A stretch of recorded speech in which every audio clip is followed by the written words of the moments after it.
അർച്ചന ചേച്ചി LLB സീരിയലിൻ്റെ latest episode റിവ്യൂയിലേക്ക് എല്ലാ കൂട്ടുകാർക്കും സ്വാഗതം. ചന്ദ്രയും വിജയശങ്കറും കൂടിയിട്ട് ഇങ്ങനെ ചിന്നുവിൻ്റെ കോളേജ് മാറ്റുന്ന കാര്യത്തെക്കുറിച്ച് സംസാരിക്കാൻ കേട്ടോ. അതേസമയം ചന്ദ്ര പറയുന്നുണ്ട്, അവൾ വിജയേട്ടൻ പറഞ്ഞ സമയത്ത് തന്നെ അർച്ചനയെ വിളിച്ച് ഫോൺ ചെയ്തിട്ടുണ്ടാകും.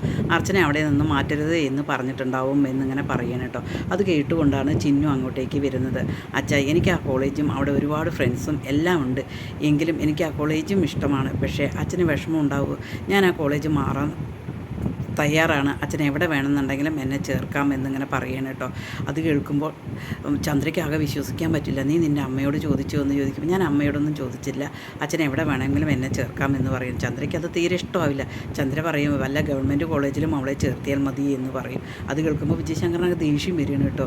നീ ആര്യ കുട്ടിയെ +2നും +1നും കൂടിയിട്ട് നമുക്ക് പ്രൈവറ്റ് കോളേജിൽ ചേർത്തണോ അതോ ഗവൺമെൻറ് കോളേജിൽ ചേർത്തണോ എന്നിങ്ങനെ ചോദിക്കേണ്ട. അയ്യോ, അത് പറ്റില്ല, അതുപോലെയാണോ കോളേജ്? അല്ലല്ലോ, അതുകൊണ്ടാണ് ഞാൻ പറഞ്ഞത് എന്നിങ്ങനെ പറഞ്ഞു. ഏതായാലും ശരി, കുട്ടികളുടെ വിദ്യാഭ്യാസ കാര്യത്തെക്കുറിച്ച് നീ ചിന്തിക്കേണ്ട, അത് ഞാൻ ചെയ്തോളാം. മോൾക്ക് അതിൽ വിഷമമൊന്നും ഇല്ലല്ലോ, എനിക്ക് വിഷമമൊന്നുമില്ല അച്ഛൻ, ഞാൻ അമ്മയോട് പറഞ്ഞോളാം എന്നിങ്ങനെ പറയണം കേട്ടോ. അതേസമയം ചിന്നു അർച്ചനയെ കാണാൻ വേണ്ടിയിട്ട് ഒരു സ്ഥലത്ത് പോയി നിൽക്കണം കേട്ടോ. എന്താ മോളെ നീ ഇവിടെ ഈ വെയിലത്ത് നിൽക്കുന്നത്, നീ ഒന്ന് അമ്പാട് വീട്ടിലേക്ക് വരായിരുന്നില്ലേ എന്നിങ്ങനെ ചോദിക്കുകയാണ്. അല്ല, അമ്മയെ കാണണം, ഒരു കാര്യം പറയാൻ വേണ്ടിയിട്ടാണ്, അമ്മയ്ക്ക് വിഷമാവുമോ എന്ന് ചോദിക്കുക. എന്താ മോളെ എന്ന് ചോദിക്കുമ്പോൾ, എനിക്ക് ആ കോളേജിൽ തീരെ പഠിക്കാനും ഒരു സൗകര്യക്കുറവുണ്ട്, അപ്പോൾ ഒന്നും മനസ്സിലാവണമില്ല, അങ്ങനെ പല പ്രശ്നങ്ങളുണ്ട് എന്ന് പറയാം. അതിന് നിനക്ക് എന്താ മോളെ പ്രശ്നം? അവിടെ നിനക്ക് ഏത് സബ്ജക്റ്റിനാണ് കുറവ്? അവരോട് നമുക്ക് കംപ്ലയിൻറ്റ് ചെയ്യാം. മോളെന്താ പറയുന്നത്, ഇങ്ങനെ മാറണം എന്ന് പറയുന്നത്? ഞാൻ അവിടെ ഒന്നിച്ച് ഫീസ് അടിച്ചതാണ്, കാരണം അമ്മയ്ക്ക് നമ്മുടെ കയ്യിൽ എപ്പോഴും പൈസ ഉണ്ടാവില്ല, അതുപോലെ മറന്നും പോകും, അത് കാരണം അമ്മ ഒന്നിച്ച് ഫീസ് അടച്ചതാണ്. ഒരിക്കലും അവിടെ നിന്ന് മാറാൻ പറ്റില്ല. മോൾ ആരുടെയെങ്കിലും വാക്ക് കേട്ടിട്ടാണോ, അത് ആരുടെയെങ്കിലും എന്തെങ്കിലും ഉദ്ദേശത്തിന് വേണ്ടിയിട്ടാണോ ഈ പറഞ്ഞത് എന്ന് എനിക്കറിയില്ല. പക്ഷേ മോള് വേണ്ടത് അവിടെ നിന്നും പഠിച്ച് നല്ല മാർക്കോട് കൂടി ജയിക്കുകയാണ്, അതാണ് മോൾ അവിടെ ചെയ്യേണ്ടത് എന്നിങ്ങനെ അർച്ചന പറയുകയാണ് കേട്ടോ. അത് കേൾക്കുമ്പോൾ ചിന്നു മനസ്സോട് കൂടിയിട്ട് സമ്മതിക്കണം. എന്നാൽ ശരി അമ്മ, ഞാൻ പോകട്ടെ എന്ന് പറയും. അത് കേൾക്കുമ്പോൾ അർച്ചന പറയും, മോളെ ഞാൻ കൊണ്ടാക്കണോ എന്ന് ചോദിക്കും. വേണ്ട, ഞാൻ തനിയെ പോയിക്കോളാം എന്ന് പറയും. മോളെ നീ എന്നോട് പിണങ്ങിയാണോ പോകുന്നത് എന്ന് അർച്ചന ചോദിക്കുമ്പോൾ, ഇല്ല അമ്മേ, അമ്മയ്ക്ക് സുഖമല്ലേ എന്ന് ചോദിക്കും കേട്ടോ. അതിനുശേഷം ചിന്നു വന്നിട്ട് അർച്ചനയോട് വന്ന കാര്യങ്ങളെല്ലാം ചിന്നു വന്നിട്ട് പറയണം കേട്ടോ. അത് കേൾക്കുമ്പോൾ വിജയശങ്കറിനോട് ചന്ദ്രയും അങ്ങനെ കലിപ്പ് കയറിയിട്ട് ചന്ദ്ര പറയണം കേട്ടോ. അല്ലെങ്കിലും ചിന്നുവിനെ അവിടെ നിന്നും മാറ്റാൻ അവൾ സമ്മതിക്കില്ല, കാരണം അവിടെ JK ഉണ്ടല്ലോ. ഇവളെന്തിനാ JKയോട് ഒട്ടി നിൽക്കുന്നത്? അവൾക്ക് പുസ്തകങ്ങളോടാണ് ഇഷ്ടം പറഞ്ഞാൽ ആ പുസ്തകങ്ങളോട് മാത്രം പോരെ. എന്തായാലും ശരി വിജയേട്ടൻ, നമ്മൾ അവളെ അവിടെ നിന്നും മാറ്റണം, എങ്കിൽ മാത്രമേ നമ്മൾ അർച്ചനയുടെ മുൻപിൽ ജയിക്കുകയുള്ളൂ എന്ന് പറയണം കേട്ടോ. ഏതായാലും വിജയേട്ടൻ അവളുടെ ബന്ധം ഒഴിവായിട്ടുണ്ട്, പക്ഷേ മധുബാല ബന്ധം ഒഴിവായിട്ടില്ല. എന്തായാലും അവളെ അങ്ങനെ വിടാൻ പറ്റില്ല, ഇത് ഒഴിവാകണം എന്ന് തന്നെയാണ് പറയുന്നത് കേട്ടോ.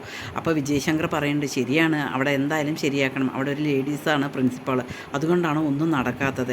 എന്തെങ്കിലും നമുക്ക് എന്തായാലും ചിന്നു പച്ചക്കൊടി കാണിച്ചിട്ടുണ്ടല്ലോ, അതുകൊണ്ട് നമുക്ക് എന്തായാലും ശരി അവളെ എങ്ങനെയെങ്കിലും മാറ്റാം എന്നിങ്ങനെ പറയുകയാണ് കേട്ടോ. അതേസമയം ചന്ദ്ര മഞ്ജുവിനെ കാണാൻ പോവുകയാണ് കേട്ടോ. നാളെയാണല്ലോ കേസ്, നീ എനിക്കൊരു സഹായം ചെയ്യണം, ഒരു മരുന്ന് കൊടുക്കണം കേട്ടോ. അതിനുശേഷം ഈ മരുന്ന് അർച്ചനയുടെ ഭക്ഷണത്തിൽ നീ എങ്ങനെയെങ്കിലും വയറിനകത്ത് എത്തിപ്പിക്കണം, എങ്കിൽ അതിലൊരു ചൊറിച്ചലോ ഒരു തലകറക്കോ ഒക്കെ കുറച്ച് നേരമേ ഉണ്ടാവുകയുള്ളൂ എന്ന് പറയും. അത് കേൾക്കുമ്പോൾ മഞ്ജുവിനാകെ പേടിയാവണം കേട്ടോ. പിന്നെ ചേച്ചി ഇതെന്തെങ്കിലും പ്രശ്നമാവോ ഡോക്ടറുടെ അടുത്ത് പോയിട്ട് എന്ന് ചോദിക്കുക. അതൊന്നും ആവില്ല എന്ന് പറയും. ശരിയെങ്കിൽ ഞാൻ ഏറ്റു എന്ന് പറയണം. അവൾ ഒരിക്കലും നാളെ കേസ് ജയിക്കരുത് എന്ന് പറയണം കേട്ടോ. അതേസമയം അർച്ചന വീട്ടിലേക്ക് വരുമ്പോൾ രുക്കു ഭക്ഷണം കഴിക്കുകയാണ് കേട്ടോ. ആ വക്കീൽ വരുമ്പോഴേക്കും ഭക്ഷണം കഴിക്കാമെന്ന് പറഞ്ഞ് ഓർഡർ ചെയ്ത് ഭക്ഷണം വേഗം കഴിച്ചുകൊണ്ടിരിക്കുകയാണ്.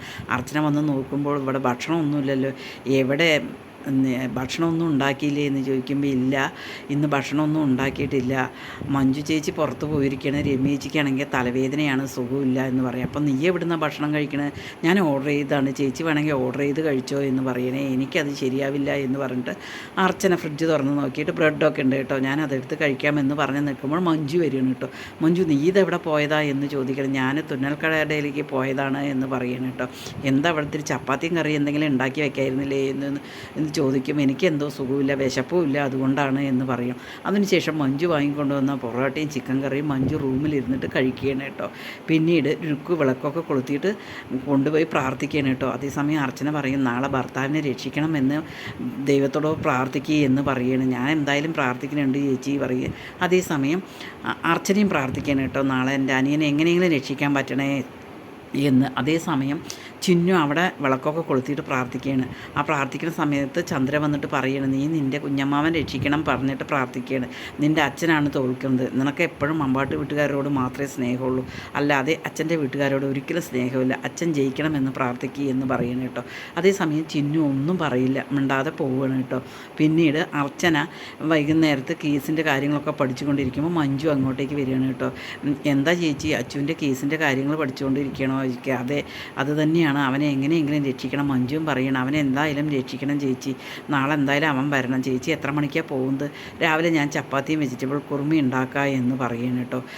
വേണമെന്നൊന്നുമില്ല എന്ന് പറയില്ല, അവനെ രക്ഷിച്ചു കൊണ്ടുവരില്ലേ, അതിൻ്റെ ട്രീറ്റാണ് എന്ന് കരുതിയാൽ മതി എന്ന് പറയണ. അവൻ അതൊന്നും വേണ്ട മഞ്ജു, അങ്ങനെ ട്രീറ്റൊന്നും വേണ്ട, പ്രാർത്ഥിച്ചാൽ മതി എന്ന് പറയേ. അല്ലല്ല, എന്നാലല്ലേ മരുന്ന് കഴിച്ചുള്ളൂ എന്നിങ്ങനെ പറയണം. എന്ത് മരുന്നോ, എന്താ നീ പറയണത് എന്ന് അർച്ചന ഇങ്ങനെ ചോദിക്കും. മഞ്ജു ആ അബദ്ധത്തിൽ പെടുകയാണ് കേട്ടോ.